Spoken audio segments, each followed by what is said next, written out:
very pleased to welcome Daniela Mejia to Personal Perspectives today. Good morning, Daniela, and welcome. Thank you, Peter. I'm loving being here. Thank you for having me. Excellent. Absolutely. Daniela is Program Director of Utila Coral Restoration Project. She is studying a Master's in Environmental Protected Area Management and Marine Sciences. Daniela is a native of Honduras, has a business degree, previously worked in risk management in the USA, and became a dive instructor and PADI IDC staff instructor as an introduction to coral restoration. Yes. Anything there that I've left out about you, Daniela? No, that just about covers it. Good, good. It's an impressive introduction, I have to say, from my perspective. Quick story. Yesterday, I was out free diving and seeing your background there. There was these little squirrel filefish that just hung around us on the diving line the whole time, and at times you had to sort of like brush them away because they were so inquisitive and so sort of familiar. Were right in your face almost. It was quite amusing. Yeah. Yeah, like this guy right here. Yeah. They do the same. Yeah, they do the same. When you're brushing the coral, they kind of just swim around, but they stay very close. They're awesome. That's awesome. Quite cool. Thank you. So we'll start off with the first question, and really this interview wants to sort of focus predominantly on your work at the Utila Coral Restoration. So can you give us a bit of background to the development and the works that you've been involved in? Absolutely. So the project that I started with a friend is called Utila Coral Restoration. And it began back in like 2015, 2014, when we began learning about coral restoration and what that entailed and the benefits of it. And it was sort of like a growing practice back then. It still is, it's very young. But we decided that it was something that was beneficial for the reefs of Utila, and we decided that it was something that we could achieve, that it was feasible for the island as well, with the limited resources that we have here. So we began sort of looking at what the legal requirements were for a project of that kind, and sort of what institutional support we could find. And it took us about 3 years to find the right mix of everything. Finally, like the pieces fell into place, and we were able to get the government permits that would allow us to start this project and get the institutional support that would help us kickstart everything. So in 2018, the Coral Restoration Project began. And what the project is basically we are working with endangered coral species that have lost a large amount of their population to climate change threats, to human threats. And so now there's very little left of them on the reef. And so what we do is we look for those coral colonies that are in good health, and we're taking fragments from those colonies and growing them in these coral nurseries. These coral nurseries are basically just structures made from PVC is what we use, but it can be any material. And so these coral nurseries allow us to maintain these coral fragments. And really what you're doing is you're giving them a place where they're free from competition, they're free from predation, and they're basically in optimal conditions so that they can grow faster than they would on the reef. So after a while, usually between 9 to 12 months, these fragments are returned to the reef to areas that need coral cover to be repopulated. Right. So you're basically just doing like some gardening underwater using coral and helping them out by growing a little bit faster because you're giving them maintenance and you're looking after them essentially. Excellent. So that's basically the project in a nutshell. Yeah. And we started in 2018. So now we've had a few years. Unfortunately, 2020 doesn't really count. We weren't able to do all the activities that we wanted, but yeah, so that's Utila Coral. How many coral growing areas have you managed to cultivate currently? So we have 3 different nursery locations around the island, and we've outplanted in about nearly 10 different areas. Excellent. So it's been small little numbers, but those numbers are still significant. So even though it's only 10 outplant areas, those outplant areas have a lot of coral cover now, and a lot of fragments planted back to them. Excellent, excellent. That's great. Mhm. And I think the last time we spoke, you said the success rate was almost 100% on transplant. Yes.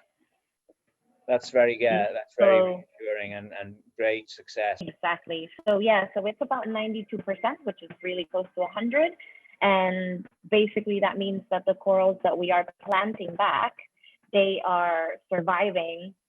92% of them are surviving, thriving, and still healthy, and where we put them. So that's a very, very good success rate for sure. Yeah. Do you notice during that exercise any improvement in the actual marine life as well, the fish life? Mm-hmm. Excellent. Yes, definitely. So we've seen it more in the nurseries themselves. So we've seen from when before the structures were placed there, you know, we did a few like recon dives to make sure it was a good location for the nursery. And once we started going back, when the corals were there, we started seeing a lot more fish, a variety of fish. We've seen turtles hanging around there. We've seen eagle rays hanging around there. So it definitely attracts a lot of life. The second question then is, what in your opinion are the greatest threats currently to coral reefs? Oh, that's a great question. So there's a lot, you know, and globally we talk about climate change, ocean acidification, we talk about the oceans warming. So all of these things are happening everywhere in the world. Locally, I would say that we have a big problem with overfishing. We also have a big problem with lack of water treatment, sewage treatment, which is affecting the health of the corals because of the chemicals and everything that we're putting into the ocean. And you know, I think everything really derives as well from man-made pressures. So things like people going out and diving the reefs a lot can also contribute to the decline of the reef. We have things like, you know, boat accidents or people snorkeling that hit the corals. So there's really such a variety of threats that we can talk about. Another big one that I can think of is plastic pollution. We see that everywhere now. I mean, even in beaches that don't have beautiful coral reefs, lots of plastic is washing up. You see whales washing up. So that's really like a very pervasive threat. Everywhere. So a combination of effects, predominantly probably man-made, and you know, that's the sad reality of the situation. It really is, but you know, to take it to the other side, I think that if it's us that's causing them, we also have the power to sort of stop them if we wanted to, right? We're not so powerless in this situation. So even though we're the ones doing it, we can also be the ones to help stop it. Very good. How do we protect the reefs and the marine life? What's the sort of measure that we need to adopt predominantly to protect this environment? Okay. So individually, I mean, I think there's a lot of different things that we can do. I mentioned plastic pollution as one of the biggest threats. And so cutting down on our plastic consumption is a really big one. Cutting down on our energy use as well is another big one. So just finding ways to be more sustainable in your day-to-day life. But I would say as well, what we need is really for our leaders and our government to lead the way and make drastic changes. And they're the ones that can help curb emissions that companies are emitting at the moment, or, you know, pass the policy that we need to really protect our oceans. So for example, one of the United Nations Sustainable Development Goals is to protect at least 30% of the ocean, have marine protected areas. I believe it's at least 30% of the ocean. It could be more. And so that's going to be up to each country individually to say, okay, we're going to protect this percentage of our oceans, of our coast. But that's only going to happen if we demand it. You know, if we vote for the people that we know are going to help drive those changes. If we ask our leaders for those changes by sending letters, making calls, you know, doing even small protests, or at least, you know, pronouncing your voice and saying, hey, this is something that we're interested in, please do it. Yeah. So I think the pressure comes from us, you know, as the citizens. We need to demand this for sure. Right. Yeah. Have you got any contacts or network within a government body? You know, following the fact that you're now like a permitted Mhm, organization operating under license. mhm. Is there any sort of contact with a government organization whereby you can provide, you know, recommendations, advice, etc.?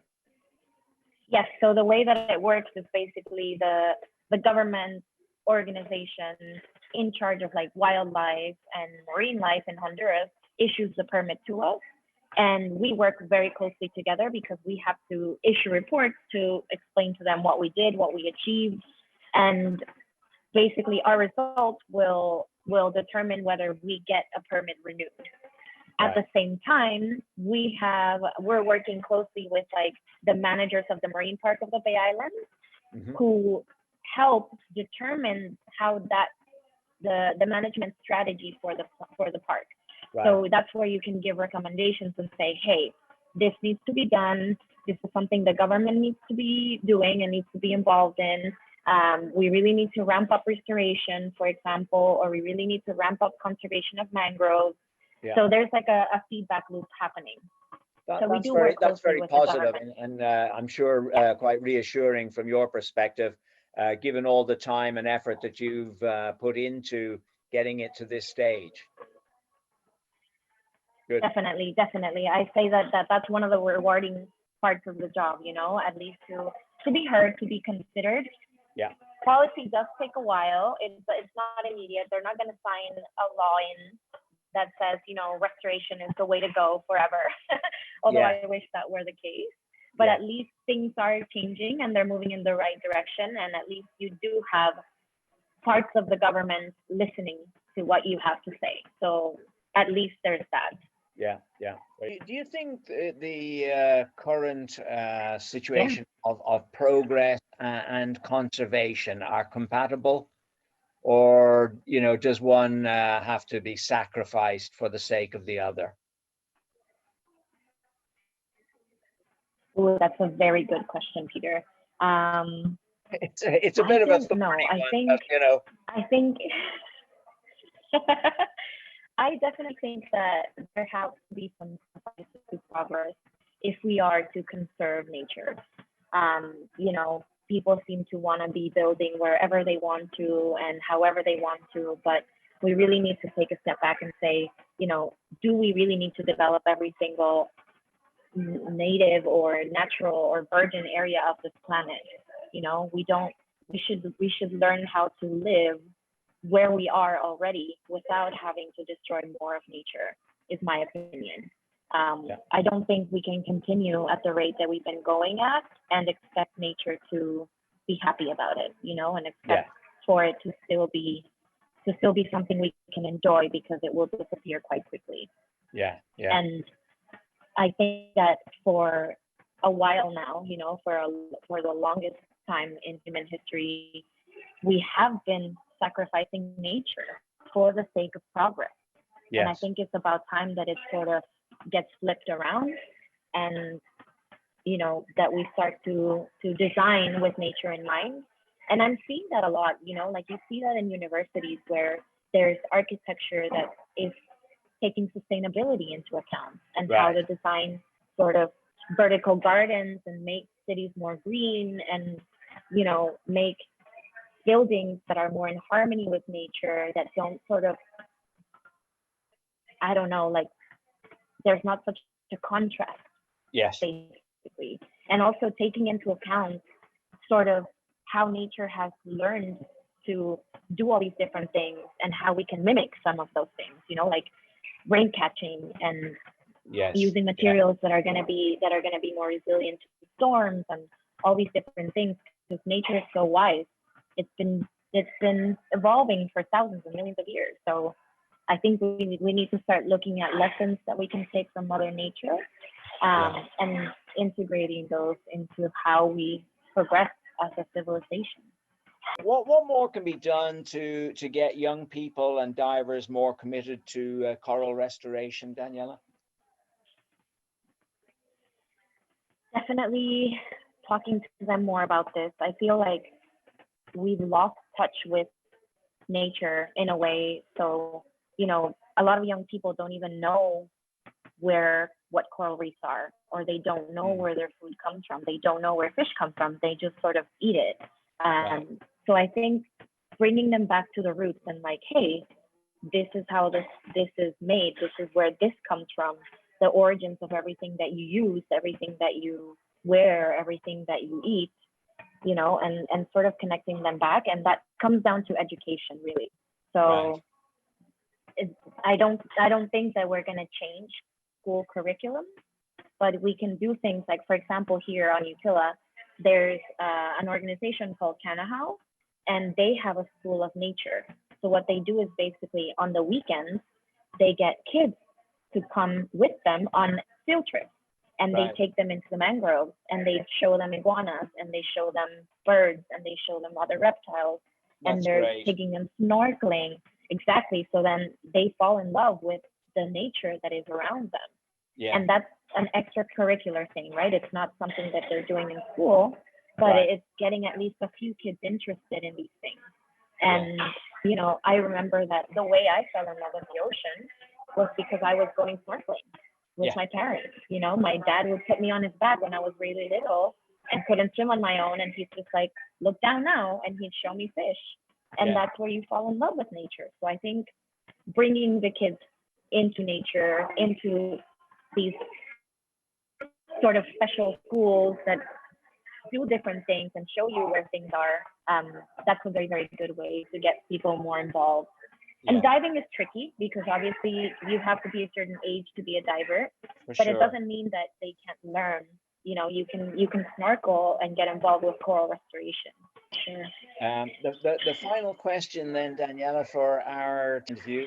What's the single greatest satisfaction that you've achieved since beginning the project? It's getting to talk to all the people I talk about my project. Getting out there and being able to, for example, not last year, oh my God, it's been a few years now. 2019, I got the chance to be on a TEDx stage. I was able to do my very own TED Talk about ocean conservation and coral restoration, which I think was an amazing experience. And that's how you are able to reach people that would never otherwise know about what you do, the work that you do, or the things that are happening in their own country. So I think that's one of the most satisfying things. And I would say as well, just starting the project itself. Like I said, it took us a few years. It was very, very hard to cut through the red tape and the bureaucracy and everything like that.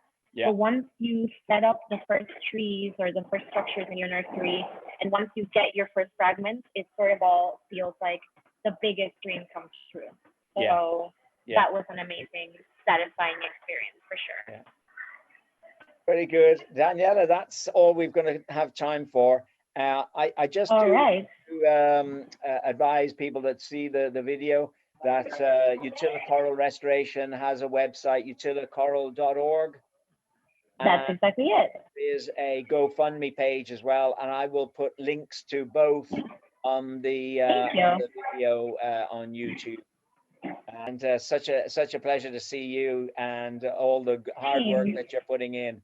I'm really it's a great thing that you're doing, and we wish you a great success for the future. Thank you so much, Peter. It was my pleasure. Thank you for having me. This was super interesting. Always great talks with you, for